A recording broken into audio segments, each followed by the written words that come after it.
Okay, thanks, Greg.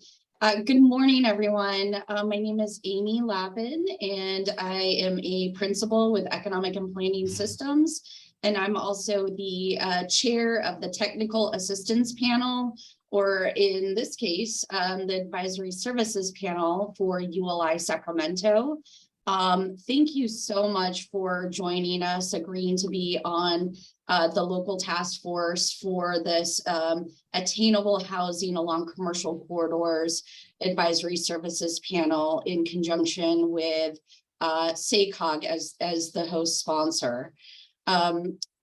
Everyone should have received an agenda as well as a couple of attachments. One is the draft scope of work that describes the background context for this advisory services panel, as well as some preliminary draft questions that we would, that really is the objective of today's meeting. We'll be going through after hearing more about the project. We'll be going through those questions and getting your input on both the scope of work and those key questions. With an understanding that the more detailed and pointed we can make those questions, the more successful the advisory services panel will be.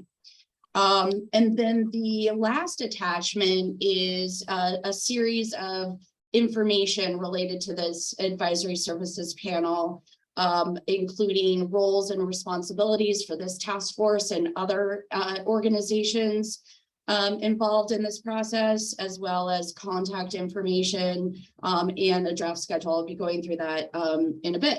But first, let's continue on going back to the agenda. Let's continue on with some brief introductions. We'll start with ULI Sacramento and then transition over to the two corridors of focus for this advisory services panel, hearing from the city of Folsom and the county of Sacramento, SACOG folks, and then the task force members. And if you could just identify the next person in those groups, just following along the agenda, that would be great. So I will kick off introductions over to Mary. Good morning, everyone. Thanks for being here. Mary Clementi, coordinator for our district council here at ULI Sacramento. And we will go to, we know Amy, you introduced yourself, so we'll go to Isabel. Are you on, Isabel?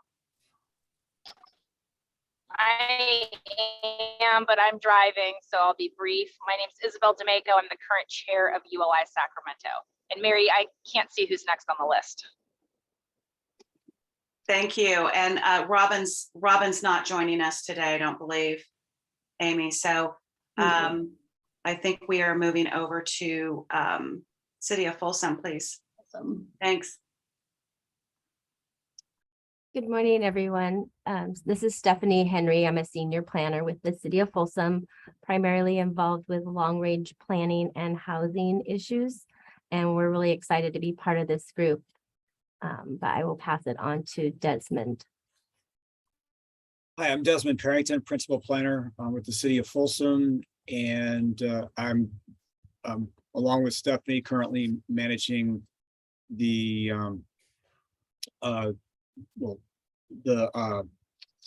effort in the East Bidwell corridor and the Folsom plan area and around our light rail stations in terms of potentially increasing density in those areas as part of our housing implementation.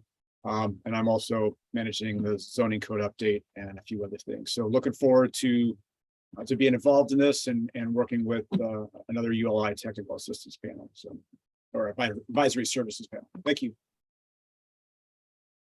Thank you. Is there anyone else on from City of Folsom? I don't see Pam. Okay, let's move on to Sacramento County. Todd. Well, thanks. Todd Smith from Sacramento County. There's a couple of us here. I am Sacramento County's planning director.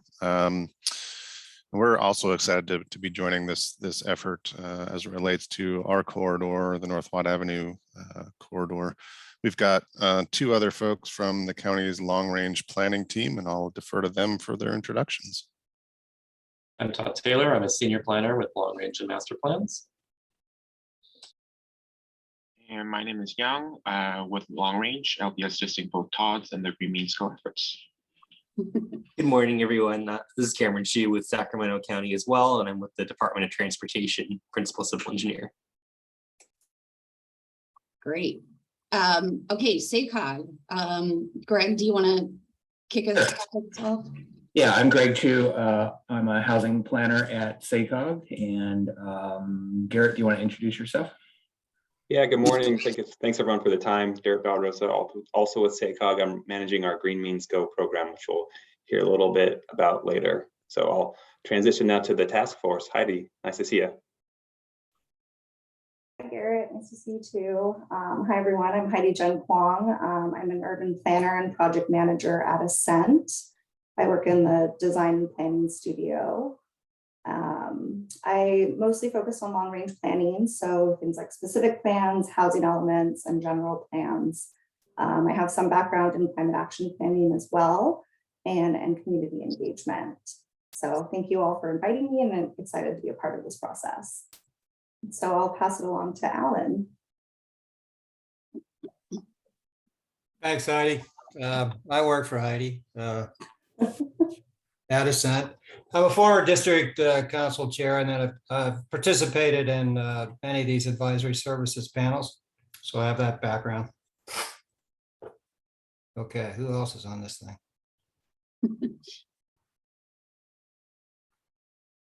Why don't we pass it over to Milo? Good morning. My name is Milo Terzic. I'm Vice President of Development with USA Properties Fund here in Roseville.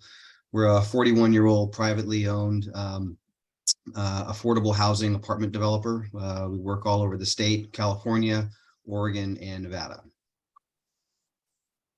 Great. Thank you. Adrian.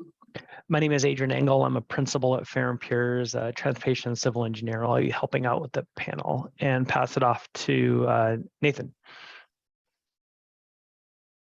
Hi, Nate Seebach. I'm architect with WHA and principal Sacramento office, focused mostly on multifamily housing. Great. Jason. Hi, I'm Jason Moody. I'm a managing principal at Economic and Planning Systems, same firm as Amy. I'm supposed to be on vacation this week, so if I look a little disheveled and maybe, I don't know what, not super professional, I apologize. I will have shaved by the time that we actually get to the panel part. But very excited to be a part of this process. I've been doing a lot of work on corridor revitalization, redevelopment from an economic and market perspective. And so very excited to be part of this. Thanks. Thanks, Jason. And Todd, Leon. Hi, I'm Todd Leon, CADA Development Director. I've been working on the 16th Street corridor and R Street corridor for a number of years now. And now developing affordable housing as part of our nonprofit arm, Tech DC, as we call it. Yeah, and I'm sorry, I'm a little out of it this morning. I've been up since 3 this morning, had to catch a plane and back into Sacramento from Las Vegas. So I don't know if I'll be talking too much today. Well, thank you for participating, those of you on vacation and or sleep deprived. There are a couple of others that we mentioned that are not able to join us. The full list of those on the task force are included in one of the attachments that was sent out. Okay, so next on the agenda, we're going to hear more from SACOG on the scope of work and on the Green Means Go initiative program. Garrett? Yeah, thanks, Amy. We just wanted to take a few minutes up front, and I'll be brief, sort of contextualize this advisory service panel and SACOG's newest program called Green Means Go. So Green Means Go, which is endorsed by every jurisdiction across the SACOG region, aims to accelerate infill housing and reduce vehicle miles traveled. There's a big backstory, but we're really excited about the new program, and we're really excited about thanks to a collective effort by people throughout the region, we're able to bring in $35 million into the region, which SACOG will program through an upcoming funding round. So we really have this opportunity services panel to help stand up these Green Means Go concepts. So we couldn't be more thrilled to be partnering with the county and the city and ULI on this effort. Again, this idea about Green Means Go is infill, but also infill housing. And did my internet just freeze, or? It froze a little, but I think we all got the gist.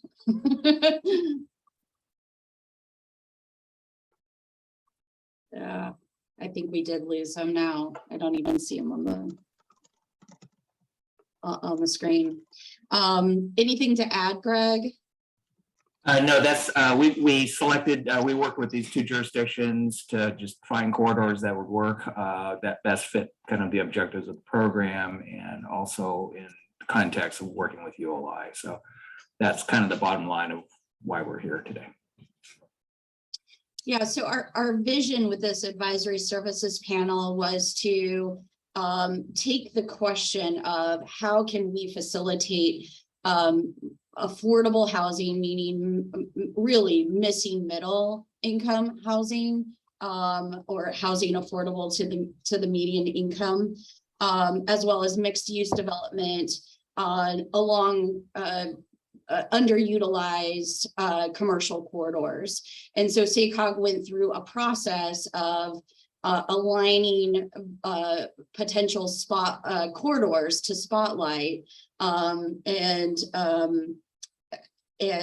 identified Sacramento County and the city of Folsom. So we'll hear a little bit more about each of the corridors in which the panel will focus their analysis and efforts. So I will hand it over to Stephanie and Desmond to describe the city of Folsom corridor. Good morning. Can everyone hear me okay? Sometimes I have, yeah, Desmond, I sound okay? Yeah, you do. All right, let's see if I can share my screen here.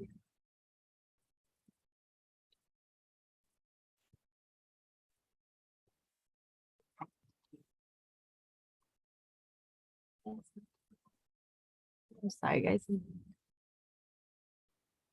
Share screen, not sharing my screen. Desmond, can you share your screen? Yeah, okay. Sorry. Yeah, I'll you want me to open up the presentation and share it? Yes. It looks like you're sharing, Stephanie. It is? Yeah, there you go. There. All right, sorry. Sorry about that delay. So thanks again for letting us be part of this effort. Here is just a quick overview. This is a map of the city's general plan. Just basically shows the boundary of the entire city. If you can see my cursor, the city does have a East Bidwell mixed use corridor overlay, which is one of the city's green zone areas. We, along this corridor, the city currently allows up to 30 dwelling units per acre as part of the mixed use overlay. We've had several recent affordable housing developments within this corridor. We've had the Bidwell Place project, which has 36 dwelling units to the acre, and the Bidwell Point project, which has 33 dwelling units per acre. Both of these have been achieved through density bonuses. Our housing element has a program in it to look at increasing densities within this corridor up to potentially 50 dwelling units per acre. Staff has been working with a consultant currently on an effort that we can describe a little bit later, but that would really, we're focusing more now on 40 dwelling units per acre, and then looking at achieving greater densities through FAR. And within this corridor, our primary focus will be parking to accommodate additional housing. Also, I'd like to point out that as part of this effort, with the ULI, we are not looking at the entire corridor, but the primary focus will be on what we term the central business district, which is this portion located here. It's between, there's a middle school here, and that's this Coloma Street to Blue Ravine. This outlines the area. Just for some reference, these are some photos that show existing conditions starting down by Coloma Street. You can see this is a older shopping center. The primary anchor here would be the DMV. But other than that, it's mostly smaller specialty mom and pop retail stores. Across the street from that, we have a little strip mall. Again, primarily mom and pop stores with little restaurants and nail salons. The interesting thing with this little shopping center is that we have parking that really pulls out right into East Bidwell Street. So you could drive right out of your parking space into the street. There's not a lot of, there's not an in and out as far as where you need to enter the parking lot, sorry. Further down the street, we have a thrift store, and also further down and like kind of in the middle of the corridor, you start to see some kind of commercial retail stores that like grocery outlet, Dollar Tree, kind of the discount stores. And then here's a slide showing that across the street with those stores. And then as we move further down the corridor, we get kind of the bigger box stores like Rayleigh's, Lowe's, Target, etc. So these are some images, like I said, along the corridor that shows how it kind of progresses from the older section more to the more modern section, but still kind of an older section of town. With regards to development of this corridor, it's actually been pretty active recently. As I already mentioned, we had the Bidwell Point project that was developed. This is a mixed use project. It has 140 units of 100 units of affordable and 40 units of moderate income housing with some live work units located on the very edge of the corridor. The photo showing this project. We also have Bidwell Place, which is being constructed behind an existing Bank of America. This is basically an add-on to the Bidwell Point project. It's typically have the same style of buildings, and it's 75 units of strictly affordable units. We also received state funding for a motel conversion. This is Bidwell Studios. This was an older motel in the city. It also has some storage units behind it. And one of our local developers took this on and has converted it into 24 studio units for individuals who are at risk of experiencing homelessness. And this was through home key funding, if anyone's familiar with that. So those are the new housing developments that have occurred. Bidwell Place is actually currently in construction, but Bidwell Point and Bidwell Studios have been constructed and are fully occupied. Also, as I mentioned before, we've received some REAP funding from SACOG to allow us to look at increasing densities along this corridor and look at kind of FAR approach. So that old thrift store that I showed you earlier with the along the corridor, we use that site for a concept. And here's what our design team Opticos came up with as a potential design for this site. And I can't recall, Desmond, if you want to chime in what the density of this proposal was. Yeah, the density was around 60 dwelling units per acre. The FAR was 1. And then there was a fairly significant reduction in parking. I think it was around 0.7 or 0.8 spaces per unit here. So we'll actually be taking these recommendations to our city council this evening to get to get their buy-off on this so we can move forward on the technical studies. And hopefully amend the general plan and the Folsom Plan Area specific plan to put these new standards in place. Thank you.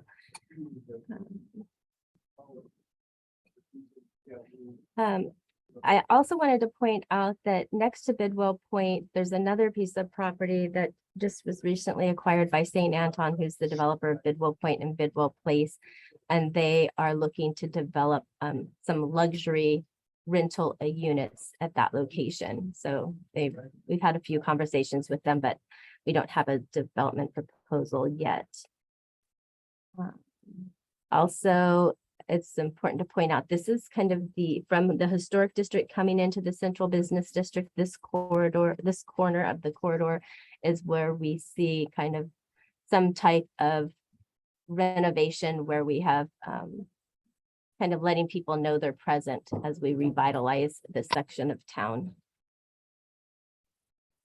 I don't know, how am I on time, guys? Just have a couple more slides. Yeah, Stephanie, thanks for asking. If you could wrap it up in the next minute or so, that would be great. That would allow enough time for the county to present their corridor and for the remainder of the agenda items. Sure. Okay, so this will be my last slide. Basically, we just wanted to share that we've already had a number of efforts underway to revitalize this section of town and this corridor. We have the East Bidwell Streets Corridor Plan, which was adopted in 2015. That kind of envisions this area of town as having some type of street diet, making it much more walkable. In 2018, we adopted our updated general plan, which established the East Bidwell mixed-use corridor that we've been discussing. In 2021, we updated our housing element, and along with that update, we've included several of the parcels which in this corridor, specifically the central business district section, as underutilized. And so they have been identified as potential development opportunities, such as that thrift store site. We do have funding approved to do a central district revitalization plan. Right now, we're in the process of getting consultant on board to manage that effort.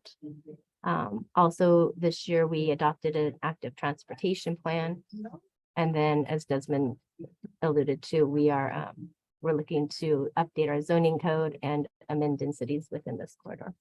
Thanks, guys. Let me know if you have any questions. Great. Thank you, Stephanie. Now let's hand it over to Sac County to describe their corridor. Sure. If Stephanie, if you could stop sharing, there you go. Thank you. All right, so Sacramento County's corridor is the North Watt Avenue corridor plan. Let me get going here. So this is generally from Antelope Road or U Street on the north end, all the way down to Interstate 80 on the south end. And you can see how it overlaps with the county identified green zones. And we've been planning this corridor for a long time. Going back to 2008 was when the North Highlands Town Center plan or special planning area ordinance was adopted. And then the corridor plan in 2012, some associated special planning area amendments at McClellan Park in 2019. And more recently, this year, our county DOT folks were awarded a sustainable transportation planning grant for reimagining the North Watt corridor plan. Some of the guiding principles here, I'm just going to briefly skim these, but it's transit-oriented mixed-use centers, the Elkhorn Center, the North Highlands Town Center, and Triangle Gateway District. That's north to south. Really about increasing density and intensity of use that could support regional transit. Watt Avenue is one of the major thoroughfares in Sacramento County, north to south. It supports a lot of transportation activities. The second principle is revitalizing some of the vacant and underutilized sites. And creating, third principle, creating a balanced circulation system with multimodal transportation opportunities to serve not just the corridor folks, but people coming into the corridor from outside of it. And then finally, coordinating that development of the corridor plan with the adjacent McClellan Business Park, and I'll show you what that looks like in just a second. I'm going to skip these just out of a sense of time, but they're there if people are interested. So the three transit-oriented mixed-use centers, Elkhorn up here in orange, then the North Highlands Town Center in the middle, that's in gray, and then the Triangle Gateway District is this southern portion. I spoke to this briefly, but we want to be able to promote high quality infill growth while also preserving some of the creek corridors that exist in this area. And again, a variety of transportation resources are really important, but we also need to improve some infrastructure out there, non-transportation infrastructure. So by way of housing units, we've got a potential total of 6,750 across the corridor. And that may increase as a result of some efforts that staff is undertaking right now in the countywide rezone program, which is required in our housing element. We've identified 7 parcels that are vacant, roughly 60 to 80 units per site. And so about 218 units total that would increase. And then in our housing inventory, there's 5 parcels that have been identified or are included in our inventory. Those are currently vacant. And then by way of land use controls or opportunities, depending on how you look at it, the Elkhorn Center District allows up to 40 dwelling units per acre by right. Just briefly going to go through some existing conditions. This aerial photo is looking south from Antelope and Watt. You've got, I think that's a Food Max on the right side of the Watt Avenue. And some opportunity sites are those vacant ones on the right side of Watt Avenue as well. I'll get into those in just a second. This is at Elkhorn and Watt, looking toward the northwest. You can see some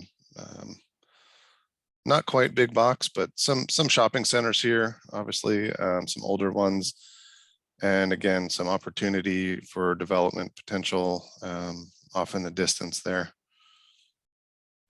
This is at I Street and Watt Avenue. You've got a strip commercial on the right and some older, what looks like housing on the left. Here, this is Watt and Don Julio, or Don Julio, depending on which county staff person you ask. We've got some older, some aging retail along this corridor in a number of places. A lot of it looks like this picture.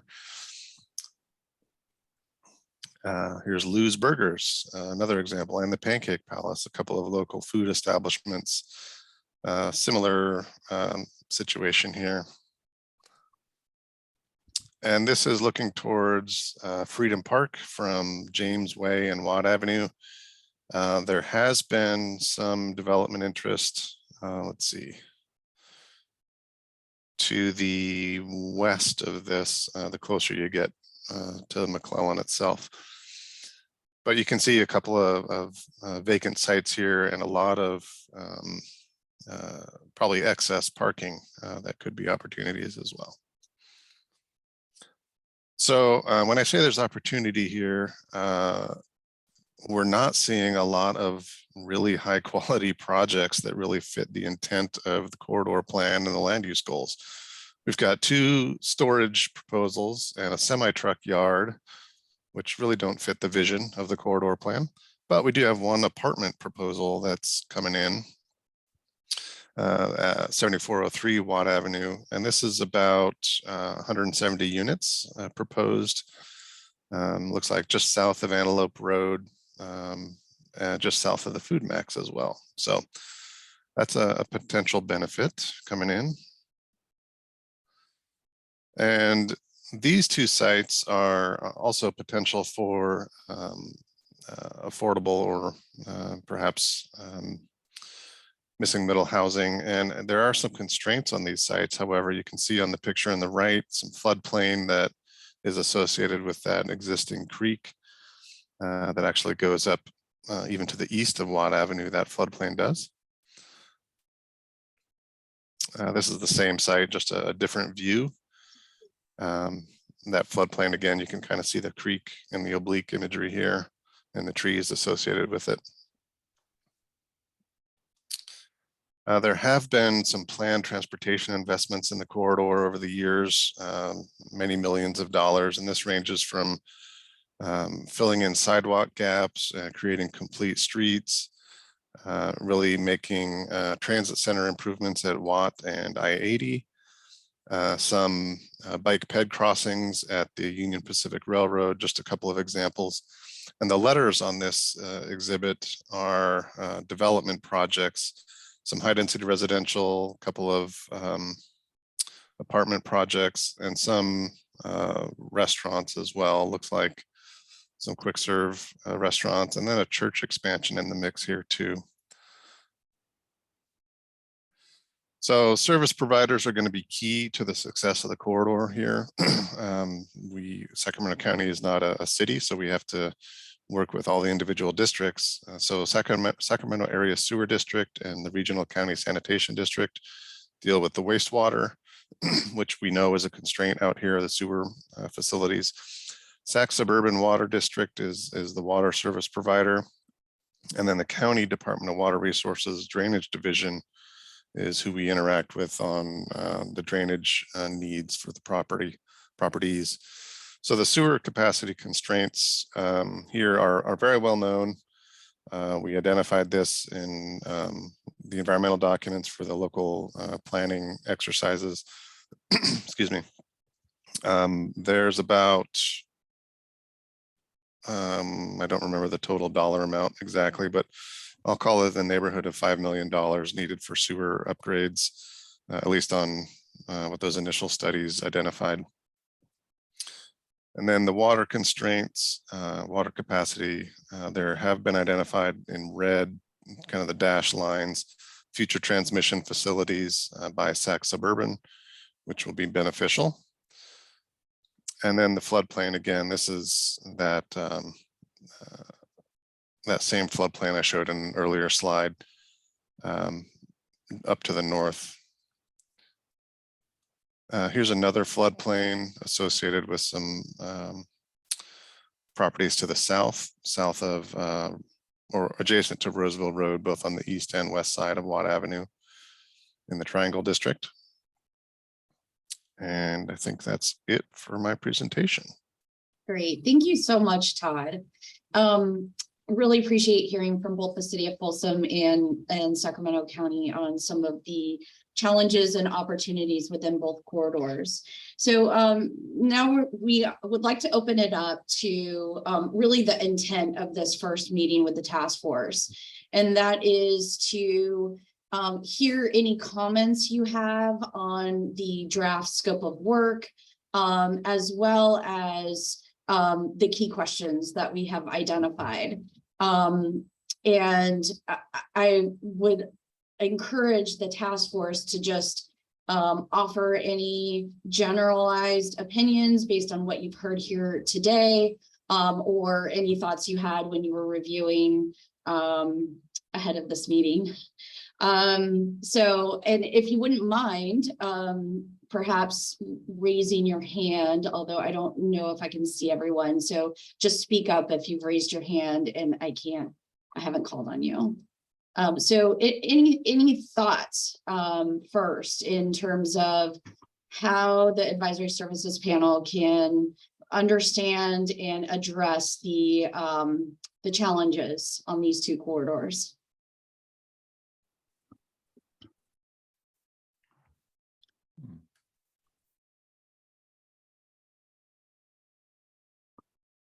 Well, this is Milo. I can offer something that's it is generalized, but as I was kind of reading through the questions and thinking about, you know, these two areas are in USA Properties Fund's backyard, right? We have a couple of projects in Folsom. We've got one under construction. It's 100% affordable in that corridor, although it's further to the south, closer to 50.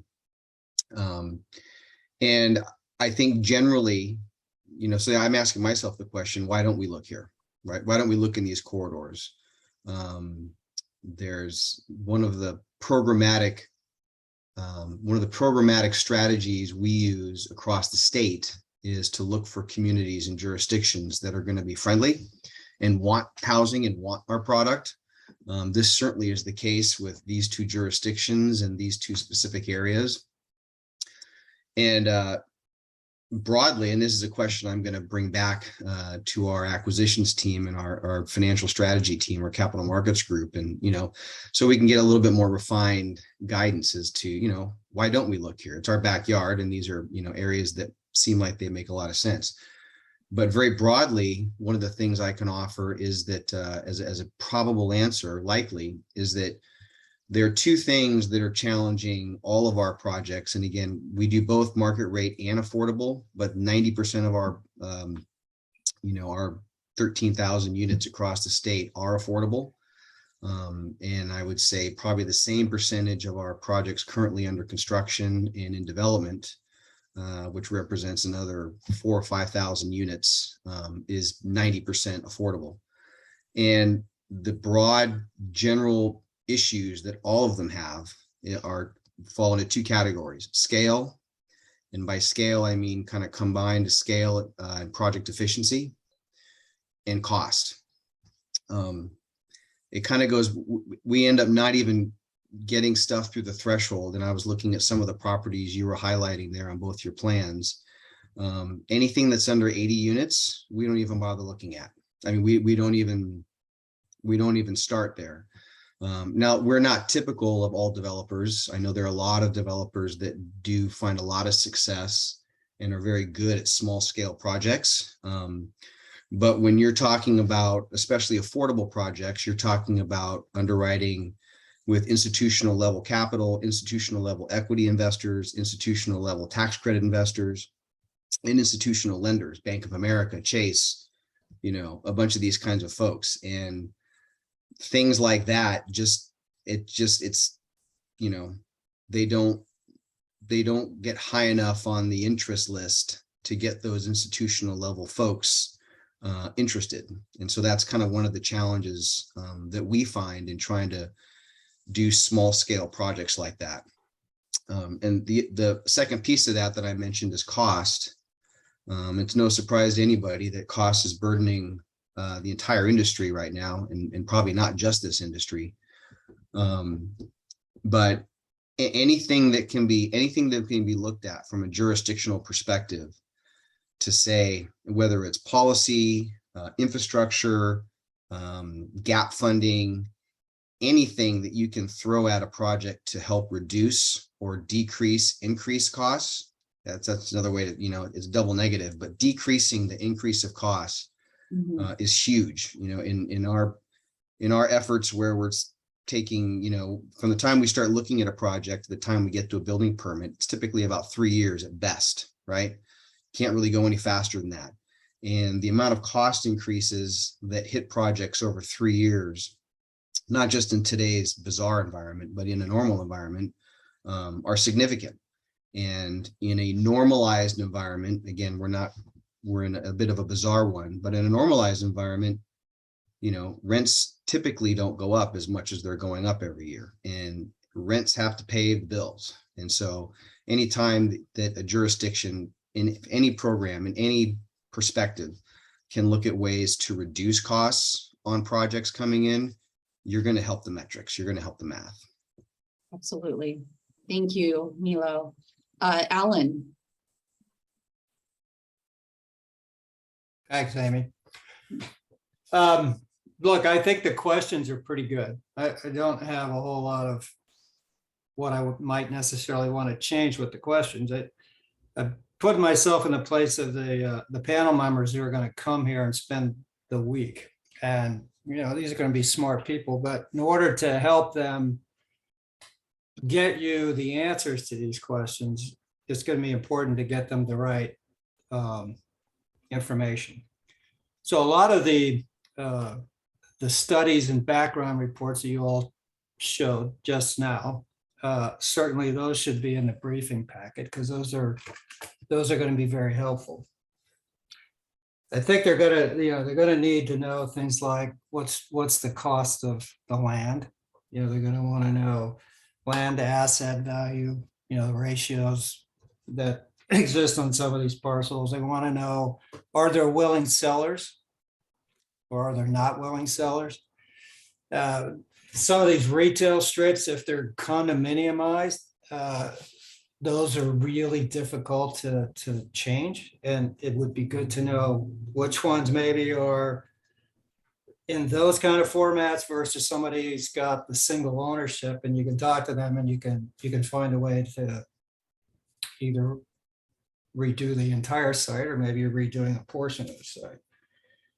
So they're going to want to know that. The question number 2 looks like it maybe Jason and Amy kind of relates to a residual land value analysis. Sort of how do you get to what's the best product here? Is it rental versus ownership? Is it townhouses versus apartments? Those kinds of things. So it's a good question to ask, but again, the panel is going to need the metrics probably here in as much detail as possible to be able to answer that second question. It would be helpful to know if either the county or Folsom have done public-private partnerships in the past, and if you have, just sort of describe that in some way so the panel understands what your role has been in that. Milo just started to talk about some of the things that are needed in terms of the funding side of this, but it's also helpful to know how the jurisdictions may have helped with other kinds of opportunities in order to get these deals done. So if you can explain where you've done that in the past, that I think will be helpful for the panel members. So what subsidies have you used? Have you given away land? Have you not? Do you own any? Does the county or the city own any of these parcels?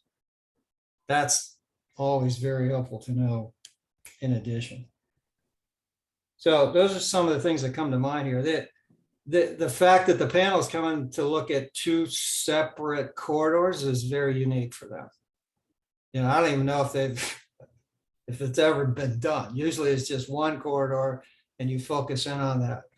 So to look at both corridors in the same week is, we're asking a lot of them. And so while there may be some solutions that are similar, go across both corridors, it's still a bit of a leap to get them to focus their heads around, 2 somewhat different kind of places. So that's what comes to mind for me. And, they're going to have really the Wednesday and the Thursday to drill down deep and answer these questions, because the Monday and the Tuesday are going to be interviewing as many people as possible and looking at these corridors. So as much as we can help them with a very good, robust briefing report, that makes sense. Great. Alan, thank you so much for your comments. I think you're one step ahead of the schedule.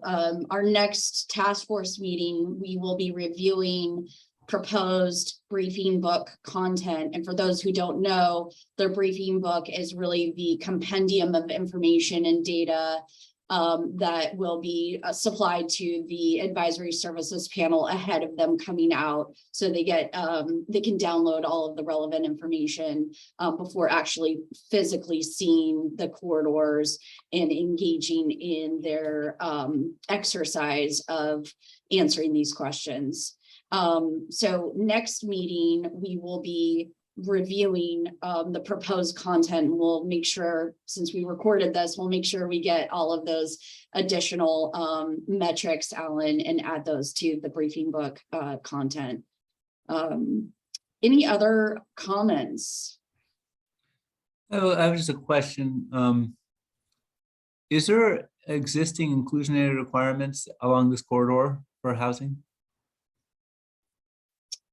I'll defer to the county and Folsom on that. For Sacramento County, there is not a requirement currently in our affordable housing ordinance that it be inclusionary.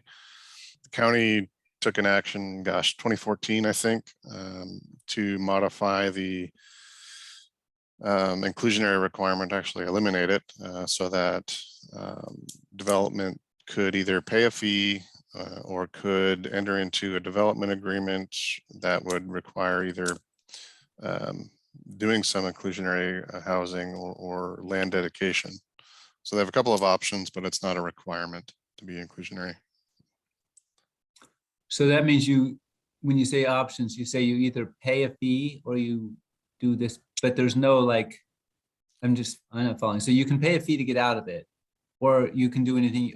Is there when you say there's some options, is the option paying a fee, or is there just, I'm going to go ahead and do my development and not do either a fee or inclusionary? No, there is a fee payment per habitable square foot. That's the base level. Okay.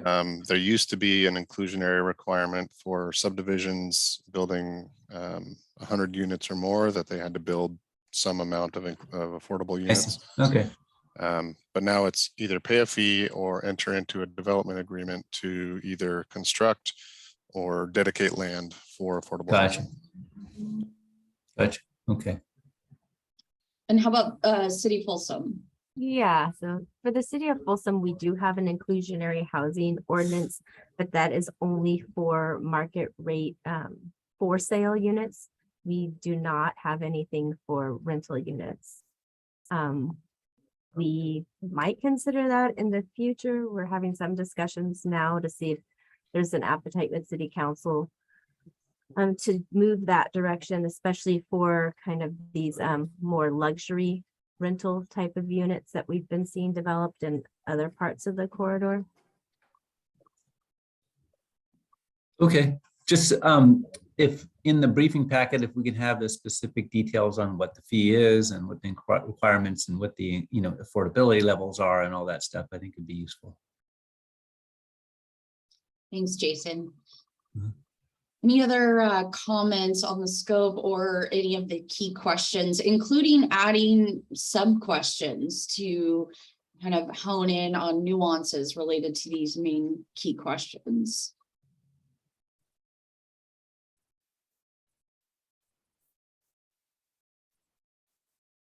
And I want to invite you all, even if you don't have thoughts at this moment, if something arises, please reach out to Mary and myself with any thoughts on the key questions or adding additional questions. And I just wanted to also speak to Alan's other point, which was, yes, focusing on 2 corridors is quite unique for an advisory services panel.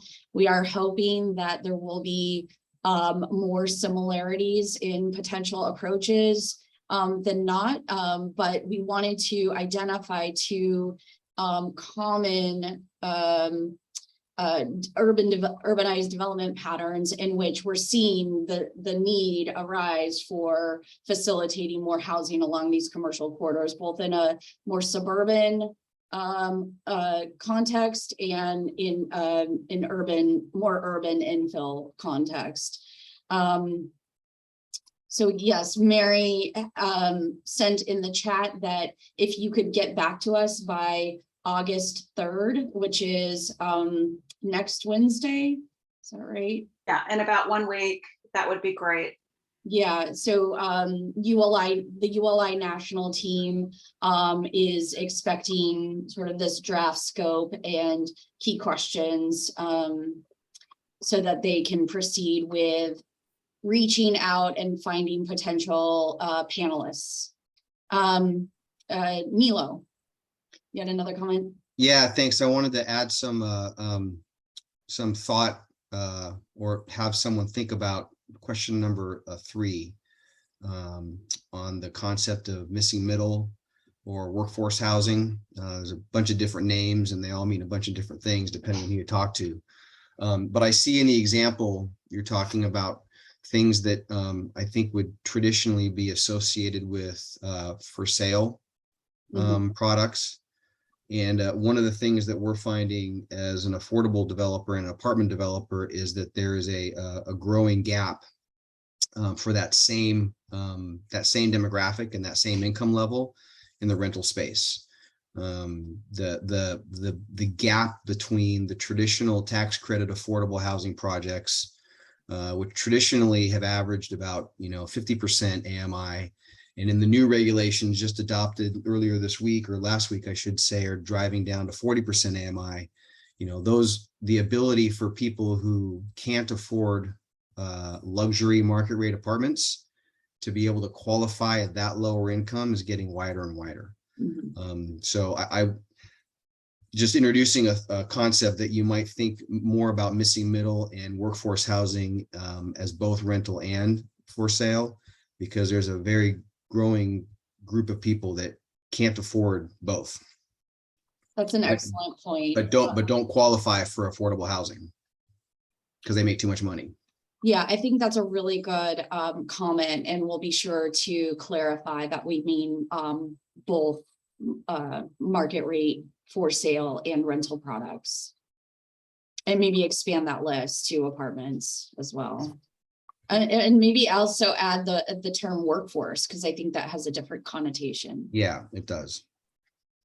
Okay, thank you. Hi, this is Stephanie. I just want to say, I think this is a really, really important concept, because what we are seeing in Folsom right now is really none of our new multifamily units that are being developed are really even moderate. They're being geared towards like luxury apartments. So we have either low income or luxury that's being developed currently. And we really want to be able to tackle getting that missing middle. Great, thanks. Desmond and then Nate. And then we need to wrap this up. Yep. I just had a quick question on the briefing packets. Sure. When do you need those put together?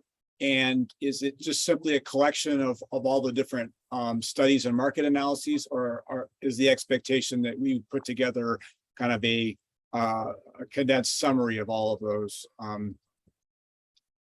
We'll be talking more about the briefing packet in the next task force meeting.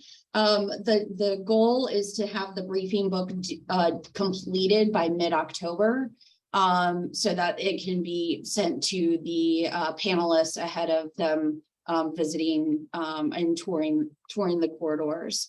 And SACOG will be leading the briefing book development efforts, and will be reaching out with more detailed information from each jurisdiction. Okay, thank you. Sure. Nate, and then Alan.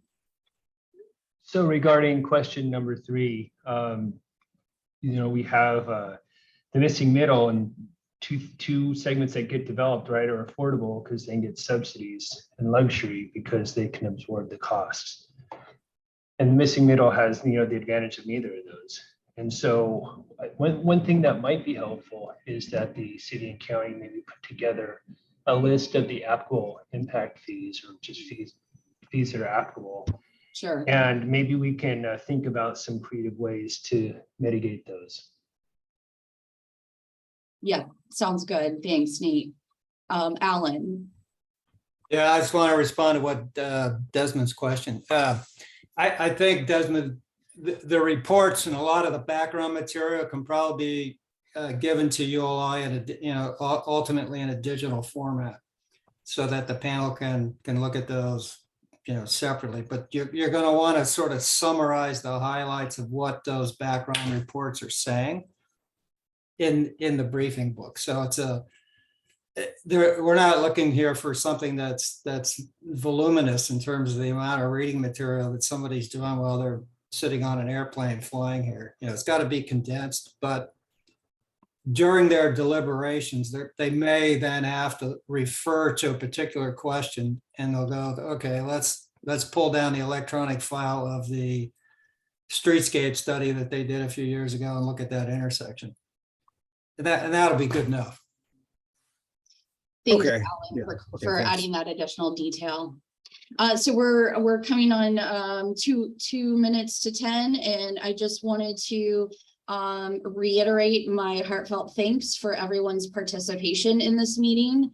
We have scheduled, if you look at the packet with the roles and responsibilities set of tables, there are outlines of the expectations of this task force, which is we're planning to meet 3 to 4 more times, including our next meeting is scheduled for August 30th during the same time frame on a Tuesday.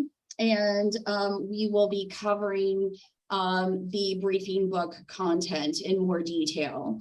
And then there are several other meetings in which we'll be providing other information and input related to the various components of the advisory services panel. And those are detailed both on that first table and in the schedule. So I just, again, wanted to note that we'll be meeting with this group through about mid-October. That's about when that briefing book will be due to the panel. And then the panel week will start the week of November 13th, so mid-November, with a kickoff, corridor tours, stakeholder interviews. We are going to identify stakeholders across the broad range of disciplines that can provide input into this topic area. And then there will be a work session culminating with a presentation of the panel recommendations. And this group is not obligated to attend any of the events during panel week, but you will certainly be invited, and we encourage you to attend. And with that, I'm not sure if Mary has any final thoughts or SACOG has any final thoughts. I see Desmond. Is that, do you have your hand up, Desmond, for an additional question? Yeah, I just wanted to know, since the next meeting is about the briefing book, do you want us to list what information we have and that information we don't have, or that's missing? You know, if you missed it, I put it in the chat, Desmond. I'm going to be sending to SACOG soon, to SACOG and to you and the County of Sac team, the checklist. Okay. There's actually a checklist that ULI National will give us in terms of briefing book content. Okay, great. Thank you. Yeah, you bet. And again, one final thought, if you have any comments or questions regarding the content of the scope or the key questions, please email Mary and myself by August 3rd, next Wednesday. Sorry, Mary, I cut you off. Anything else? No, just checking in with SACOG. Oh, that all sounds great. We appreciate everyone's time. We'll coordinate with the jurisdictions on the briefing book, but just to reiterate, we'll be doing most of the work. We'll just be looking for you for the material. So hopefully that, you know, lessens some of your anxiety, because we know how busy both you jurisdictions are. Thanks again for everyone's time. See you next time. Take care. Thank you. Thanks, Bye. Thank you.